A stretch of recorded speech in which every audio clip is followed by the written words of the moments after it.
નવસારી શહેરમાં આવેલા તિગરા નવી વસાહતના આંગણવાડી પરિસરમાં ગંદકીને કારણે આઈસીડીએસ વિભાગ દ્વારા પત્ર લખીને નગરપાલિકાના ચીફ ઓફિસરને આ ગંદકી દૂર કરવાની માંગ કરી છે.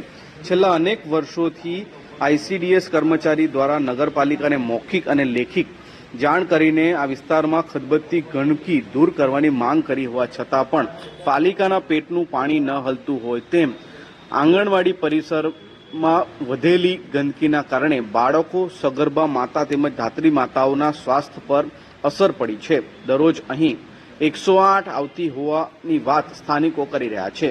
ત્યારે શું કહી રહ્યા છે આંગણવાડી કર્મચારી, આવો સાંભળીએ.